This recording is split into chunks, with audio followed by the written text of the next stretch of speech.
तो it's not a gossip, it's a learning. I was single. He had just come out of a relationship. I wanted to be single for a while because I had come out of a couple of difficult relationships, and तो ये जो video देखी आपने कलेश with करण के show की हैं, जिसमें पहला एपिसोड था और इसमें रणवीर सिंह और दीपिका पादुकोण को इनवाइट किया गया था. और कूल बनने के चक्कर में दीपिका पादुकोण ने कुछ ऐसी चीजें बोल दी हैं जो बहुत ही ज्यादा ऑब्जेक्शनेबल है. ठीक है.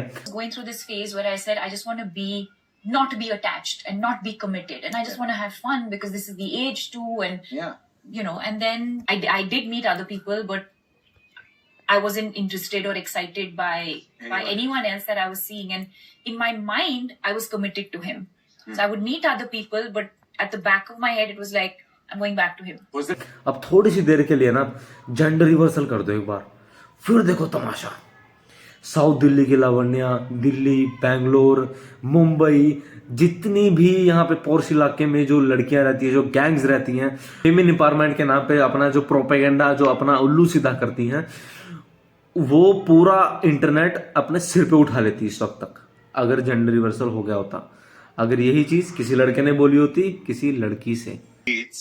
And once it's not really said, but once you take a holiday together or you spend New Year's together, then it gets established that, okay, we're together. I know there were 2 or 3 suitors within the first 6 months.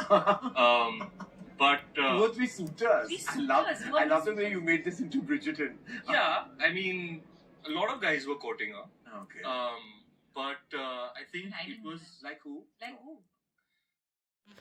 आप एक चीज़ देखना कि starting से लेके अब तक ये बंदा बड़ा ही काम रहने की कोशिश कर रहा था, लेकिन जैसे ही करण के पीछे पीछे दीपिका पादुकोण ने बोला कि लाइक हूँ, उसके बाद ये बंदा एकदम से ट्रिगर हो जाता है. और स्टार्टिंग में ये हंस रहा था, तो अभी इसके हाव भाव देखना कि किस तरह के हो गया. मतलब बिल्कुल ही चेंज आ गया, 180 डिग्री का चेंज एकदम से. आप देखना अभी.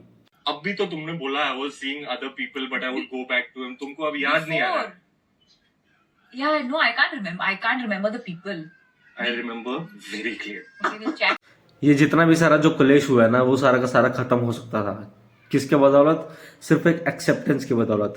उसको कुछ नहीं करना था, सिर्फ एक एक्सेप्टेंस करनी थी कि हाँ ये मैंने किया है एंड आई एम सॉरी, मैं दिल से माफ़ी मांगती हूँ. लेकिन she did not apologise.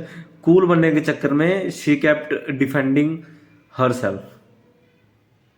Not appreciated. बाकी यार पता नहीं है, कॉफी विद करण, सॉरी कलेश विद करण, कलेश विद करण का करण और दीपिका पादुकोण, रणवीर सिंह, ये तीनों ऑल बिलोंग्स टू बॉलीवुड. तो भाई क्या पता ये इस शो को वायरल करने का कोई एक नया तरीका हो, या फिर इन दोनों को एक दूसरे के बारे में ऑलरेडी पहले से सब कुछ पता था और इन्होंने बस यहाँ पे आके एक्टिंग करी है. तो no one knows the truth. अगर ये एक्टिंग है तो वेल एंड गुड है, अगर एक्टिंग नहीं है so this is point to be noted.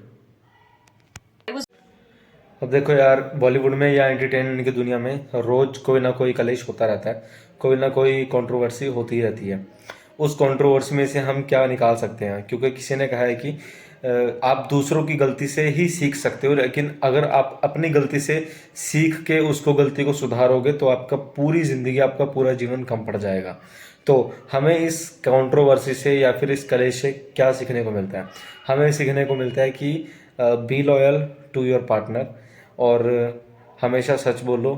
सच कई बार कड़वा भी हो सकता है, ठीक है, और सुनने में झूठ जैसा भी लग सकता है, बट सच हमेशा सच ही रहता है. तो ये वीडियो बनाने का बस एक ही मतलब था, कोई गॉसिप वगैरह करने के लिए ये वीडियो नहीं बनाई थी. मैंने ये वीडियो इसीलिए बनाई थी सिर्फ ताकि हम कुछ ना कुछ आउटपुट इससे ले पाएँ, ठीक है. इस वीडियो का जो भी निष्कर्ष निकलता है वो ये है कि stay loyal to your partner. और जो भी तुम्हारा पास्ट है, जो भी है, वो सब बता दो यार, कोई दिक्कत नहीं है. सबका पास्ट होता है, सबको सब पता रहता है, ठीक है. तो it's not a gossip, it's a learning. मिलते हैं अगली वीडियो में. बाय.